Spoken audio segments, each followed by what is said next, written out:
Okay, as we continue this first lesson, let's turn our attention to the process of communication. How does communication actually work? And there's a lot of complexity to that, a lot of different theories about it. I've tried to simplify it as much as I possibly can. First of all, we need to admit something about ourselves. We are finite. Not everybody actually believes that about themselves, but we really should. And our finiteness creates a limitation. And that limitation can be shown this way. If this circle is everything knowable, then let's safely assume that this dot is far bigger than it should be. I learn stuff every day. I'm always trying to grow. And yet there's so much I still don't know, and I have to admit that. And here's everything that you know. Now, if we took everything that I know and everything that you know and everything that everybody else knows and combines it all together, the knowledge of all humanity, well, that's a lot more. This circle is still probably bigger than it should be, but it's continually growing, and that's why we communicate. Our communication allows us to share knowledge that we otherwise wouldn't know. You know things I don't know. I know things you don't know. And when we communicate, we gain knowledge or gain access to that knowledge through our relationships with other people. And so in this class, I hope that your knowledge actually grows because you will share knowledge of what you're learning with each other. I will share knowledge with you. There are things that I will cover that maybe you've heard before. I will cover things that maybe you've never heard before. And so hopefully your knowledge is growing, but it's still a very limited knowledge. Now, the great thing about community, about working together with other people, is I don't need to know everything. There's a lot of things I don't know that I don't need to know. I don't know how to fly a plane. I don't know all about how an airplane works, but I get in one, I get to ride in one. And when I'm riding in it, I trust the knowledge of the people who built that plane. And I trust the knowledge of the pilot who's flying that plane. And so in that moment, I get to share in the benefit of knowledge that is not my own. And in the same way, that's how we learn together, and that's how we grow in our understanding. But we begin with that beginning point of our finiteness. We have to be humble about that. And when we actually put our trust in someone who's flying an airplane, anything else, it is trust. And communication is actually a tool that allows us to trust other people.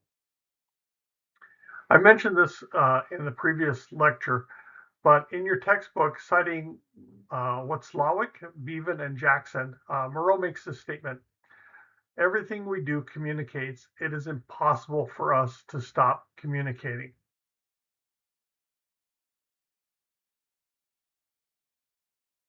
When I stopped communicating verbally just now, what communication did you receive? Well, maybe you thought that the video was broken. Maybe you thought that the internet had lagged. Probably not. You probably just wondered what was going on.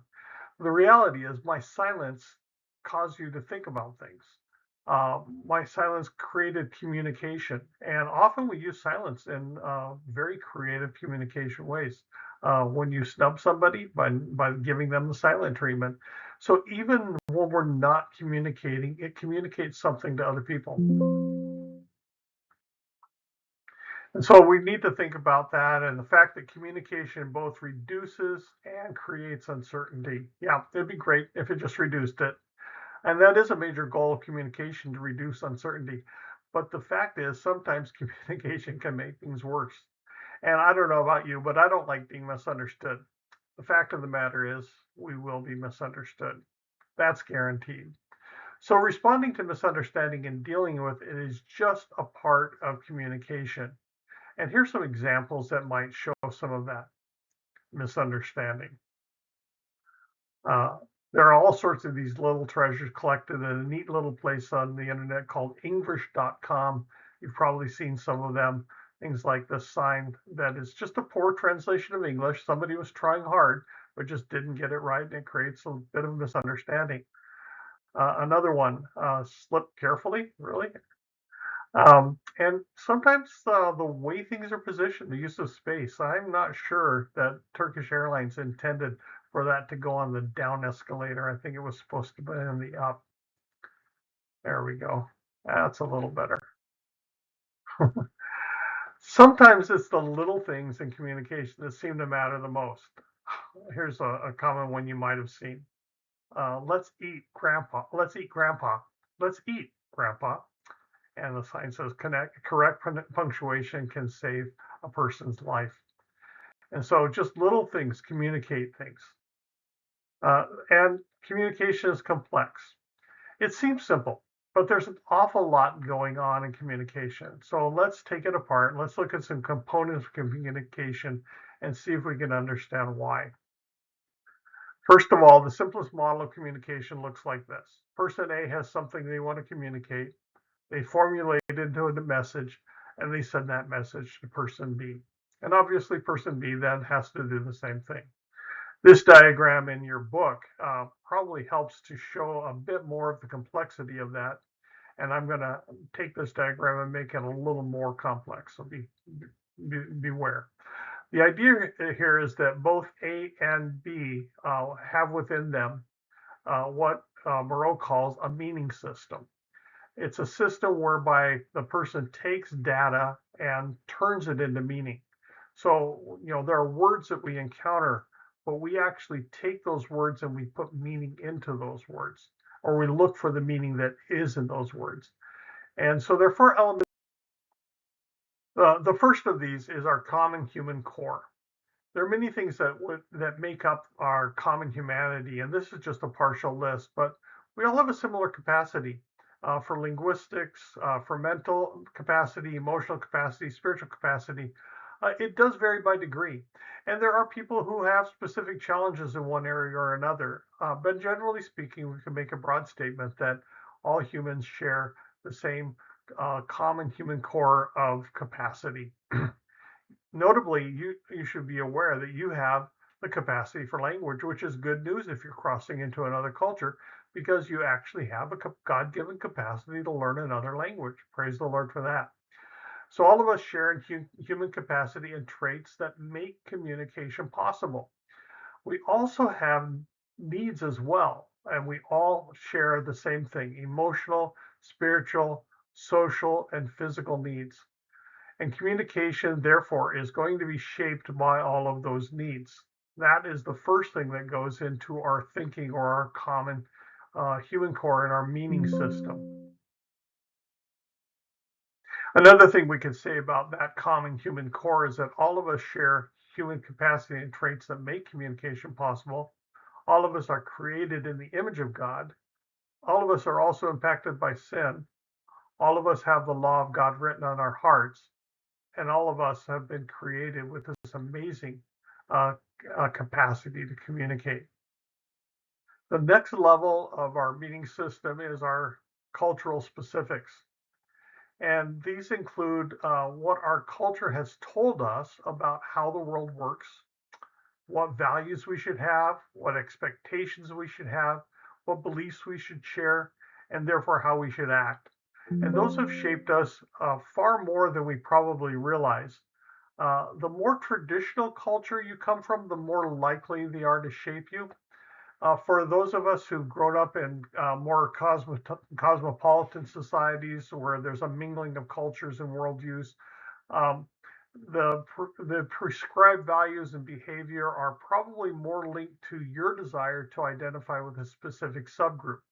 And therefore, sometimes we actually shift between subgroups and act differently because we know that we're in a group today that has a different value system or a different communication pattern than the group we were with yesterday or earlier today.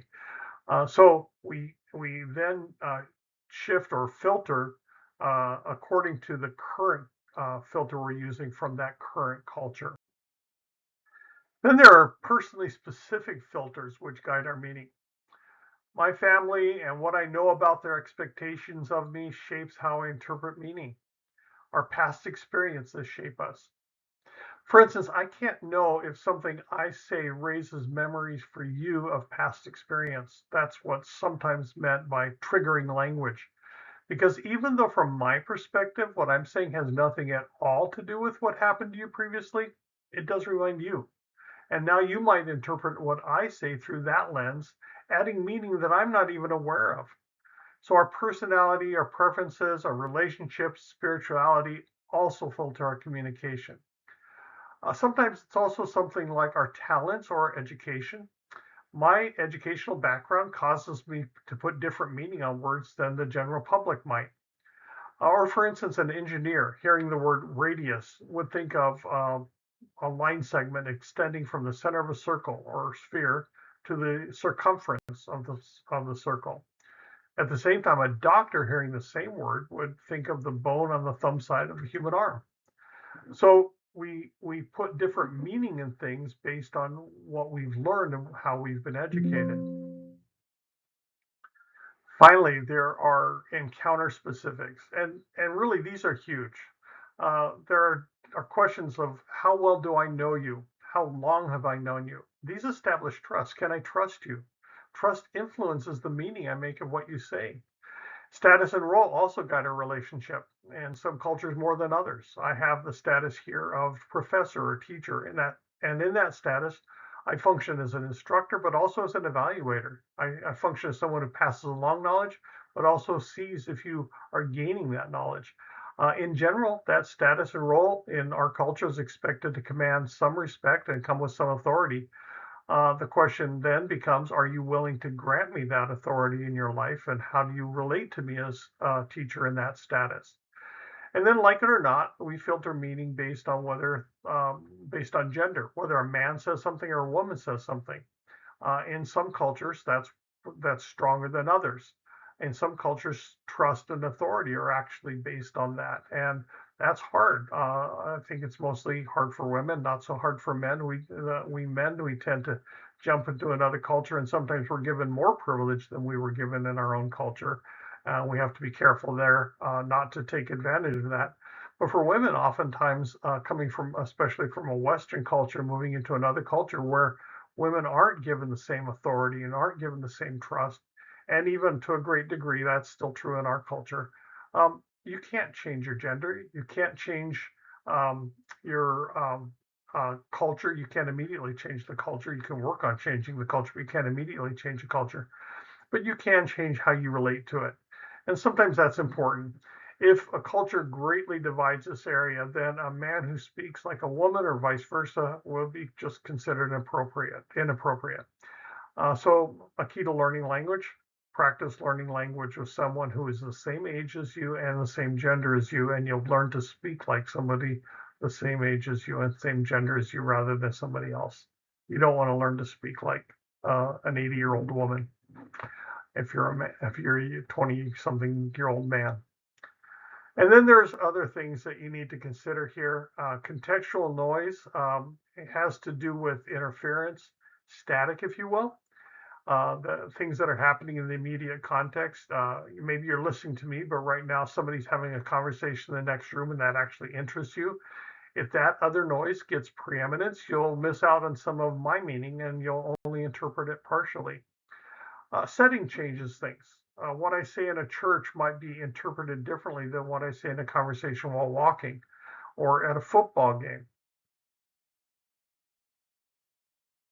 And then your emotional state and mine will influence what meaning we make. Think about for a minute how stress changes meaning. And then think about your physical state too. Are you tired, hungry, hot or cold? How does that change how you say things or what you hear? I think we've all been in that situation where we're weary or tired or overwhelmed. And because of that, we misinterpret things that people say, or we say things in ways that we wish we hadn't said, and people misinterpret our meaning. And then there's these other participants. The direct participants um, are people who are part of the conversation. That's you and me. Then, if there are others who join the conversation, what does it do to the conversation? Do I have to change the conversation now because somebody else shows up? If you and I are having a private conversation and a third person comes into that conversation, do I change the direction of the conversation so as to not include that third person in the conversation we were having, or do I actually now change the focus from an individual conversation to a group conversation? And do I start over? Do I go back and say the things that the third person missed? Um, and do I care? Do I really want them to be included in it? What do I do with that? Then there's also indirect participants, and these are people who aren't present but might be. And that goes also into the observers and the potential observers. So direct participants and observers, indirect participants, and potential observers. The indirect participants or the observers, um, I might be concerned with, for instance, with somebody posting this video publicly. It's not. I have not posted it publicly. I've posted it privately for just your use. But what if it got out there? What if it was released in the wild and other people heard it? Would I want to say things differently to that group? Are there things that I might say in this video that I wouldn't want in certain contexts to be heard? And so therefore, I might actually approach my recording of this video differently according to who I think might hear it. Uh, the indirect observers, the indirect participants, they're people who aren't part of the conversation, but they might overhear. If I get on an airplane and having a conversation, uh, I might be aware that the person behind us on the airplane could hear a conversation. And therefore, I'm concerned not just whether you understand what I'm saying, but whether they don't misunderstand what I'm saying. Indirect observers, they're they aren't physically present, I'm sorry, to the conversation, but we're still conscious of their presence. Another great example of that is we might be saying something, but there's a little nudge in the back of our mind that says, what would my mother say if she heard me say that? So I use all of those elements to create meaning within my meaning system, and you do too. And what this chart doesn't show is that it talks about a message stream flow, but what it doesn't show is how we take those messages and convey them to other people. And that's something we call media. And we'll look at that more in depth later in the course. But the communicator is making decisions about how they're going to convey the message. We'll talk about that later, as I said. But the communicator, based on their knowledge of the recipient, is thinking about what choices do I have in the way I convey this message. So as I was building this lecture, I was thinking about how best to convey certain things. I made choices. I made choices to use audio and video and diagrams because of what I know about learners and what I want to convey. I'm making specific choices. Now, sometimes those are limited choices. Sometimes the choice is made for us. But generally speaking, we are, as communicators, making choices about the media we use. The media options that we have include verbal and nonverbal. We're going to look at those later, and the paraverbal elements. Paraverbal are things like tone, speed, volume, rhythm, inflection, how something's said. We also might have linguistic differences. So the medium I choose may be another language other than my own. And lastly, we use things as extensions of ourselves. So artifacts are media that we use to communicate. In order to communicate, right now, as I'm making this video, I have an odd perception of your presence, even though you won't view this until a lot later. I actually have this kind of visual picture of myself as extending out into your screen. And then you seeing me, I'm actually thinking about who might see this.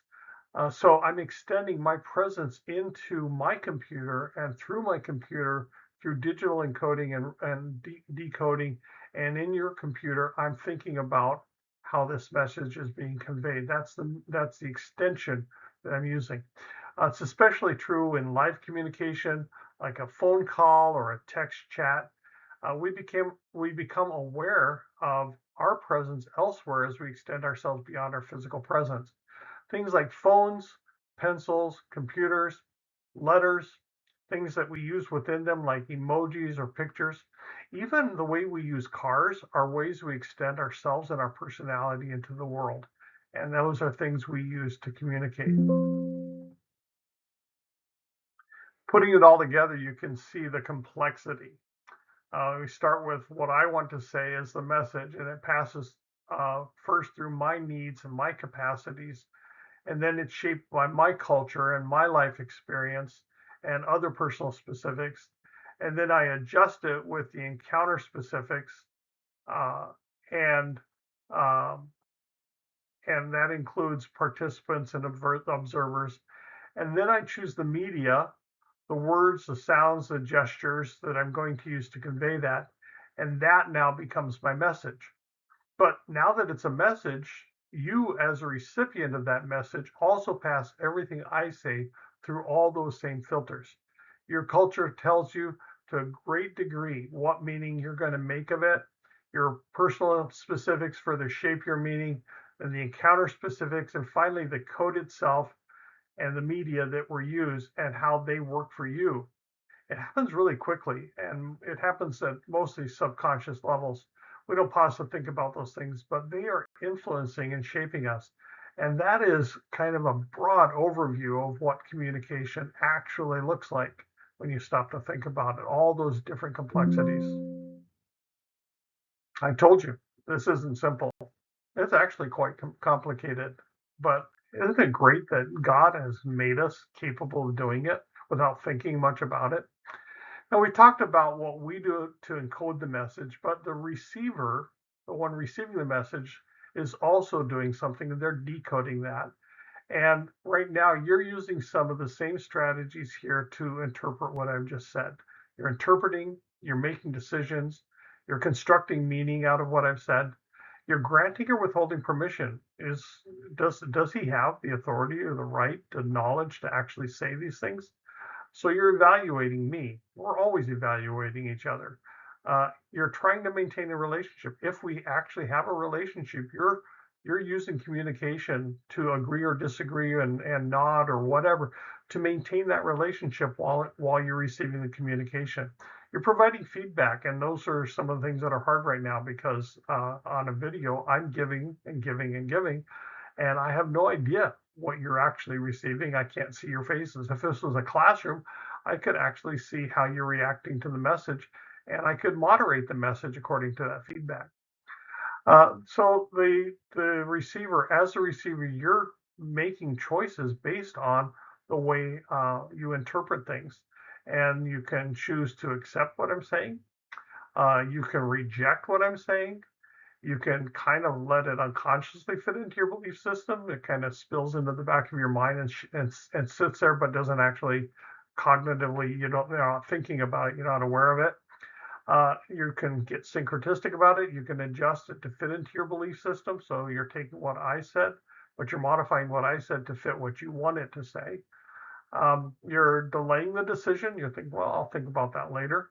Or you're rejecting the message, but you're putting up with me. This isn't for me, but you can believe what you want to believe. This statement here is to me one of the most important ones in your textbook. And so I want to encourage you right now to pause the video and write it down and think about it and write some thoughts about why you think it's important and maybe why you think I think it's important. But here it is. Moreau says, or he defines communication as occurring whenever persons attribute significance to message related behavior. So think about that for just a minute. So the most significant thing happening right now isn't what I'm saying.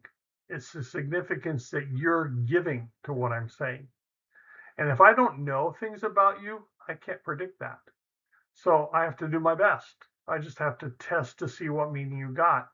To the degree that we already know each other, we actually can predict better what kind of significance we might be putting on it. But when we don't know each other, we have trouble with that. And so in a course like this, I might ask you to post a discussion board or to write a paper or take a short quiz as a way of me getting information back from you. In conversations, I'm going to watch for facial expressions, body posture. I'm going to listen for verbal cues, whether you're nodding or saying, uh-huh. I'm looking for direct feedback, and I might actually ask for feedback. Did you get that? When we don't we get lost sometimes in the conversation when we don't see those visual cues. So we need those visual cues as part of our communication, because we're trying to understand, did the person receiving the information I'm giving attach the same significance to that as the significance I'm giving? And if not, what is the significance they did attach it? What did they take away? That's what's important in a conversation. In contrast to this statement, there's kind of a general attitude we sometimes hear. I'm only responsible for what I say, not for what you understand. But in reality, it isn't what we say that's important. It is what is understood. And when we're communicating the gospel, that has to be important to us. You can't always change what's understood, but you must be aware. And therefore, when you're communicating anything, but especially when you're communicating the gospel story, did they hear what you thought they should hear, what you intended for them to hear? To finish for today, let me just leave you with a few statements about communication. You may want to pause and think about these. I know the video is already getting long, but you may want to pause and consider each one of them. The first one is that communication is irreversible. It does cause change. When I was a kid, well-meaning kindergarten teachers taught us to say something like, "Sticks and stones may break my bones, but words can never hurt me." That was a response to bullying language. The truth is actually that words can break our hearts. Once communication leaves you and someone else attaches significance to it, you can't undo it. You can only mitigate that. The receptor's already incorporated into their meaning development framework as something that will shape your next encounter with them. So your relationship with that person has already changed. Of course, there are varying levels of significance to that, and we don't always hold people the same way. But the reality is, we do tend to hold people hostage to previous things that they did say, even when we've heard an apology or an explanation. It's still there. The second is that communication is proactive. When we communicate, we enter into the process of communication, and we're not just passive recipients of messages, but we're engaging, trying to understand, assigning significance, making meaning. We do several things in order to do that. The first thing we do is we choose what we want to hear. When a message is given, we actually may select parts of the message and choose not to listen to others. We amplify, so sometimes we make some things mean more, maybe even more than the communicator intended. And we manipulate. We hear something as actual words, but then we play with it in our mind. And sometimes we choose other words that we think are better. And sometimes that's what we remember more because we're more active with it. People do this sometimes when we're listening to a sermon or a lecture like this one. And what we do is we hear it, but then we think, oh, that means this. And then what we walk away with is what we said, not with what the person said. Next is that communication is contextual, and it's bound to the context. We use the context we're in to interpret what we hear, and we also use the context to communicate. And we'll talk more about that later in the course. But suffice it to say, what we say and hear is connected to the when we heard it, to where we heard it, with whom we heard it, and how it was said or how we hear it. And that's why some things are actually just better learned out of the class than in the classroom, because classrooms filter meaning. And so some things are better learned in the field than they are on a lecture. And I hope that you'll get an opportunity to learn some things outside of the classroom during this course. William Goody-Kunst makes the following assumptions also about communication. I think these are important to state right up front. Communication is a symbolic activity. That is, it involves the use of symbols, things that stand for things they represent, but they actually aren't those things. We'll talk about some of that perhaps more, but here's a good example of that. David McCord played with the symbols and the way they make meaning in this poem called Take Sky. And I'll post the whole poem in the lesson, but this first stanza kind of gives that impact of why words are simply symbols that represent something else. Now think of words. Take sky and ask yourself just why. Like sun, moon, star, and cloud, it sounds so well out loud and pleases so the sight when printed on black and white. So words are not just words, they symbolize what they represent and they invoke for us a mental image. And words as symbols contain meaning. There's actually kind of a principle here that when I say a word, uh, it has a certain meaning to me that might not be the same meaning to you. If I say the word blue, what color of blue am I thinking about? And what color of blue are you thinking about? When I say the word house, what does that house look like in your mind? And what does that house look like in my mind? So even though we use the same words as symbols to represent something within our culture, it can actually have a varied meaning from individual to individual.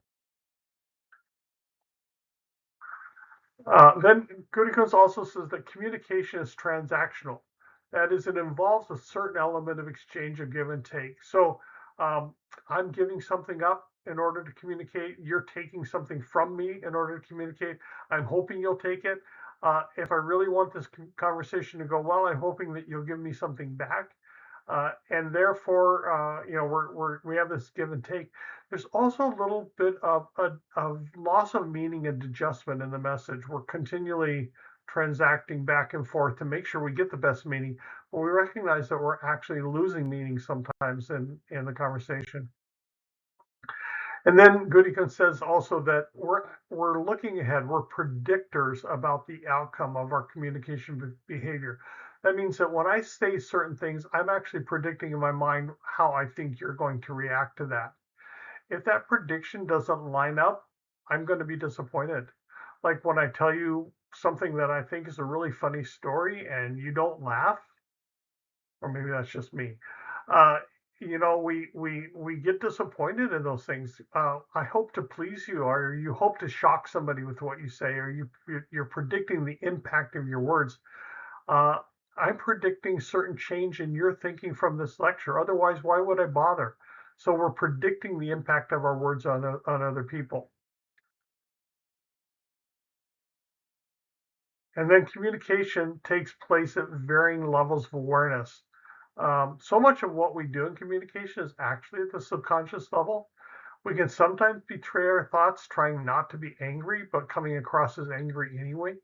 We aren't always aware of the impact of nonverbals, especially that are having on our communication. Uh, and we don't even know the impact of our words. So we're communicating, but sometimes we're not even aware we're communicating.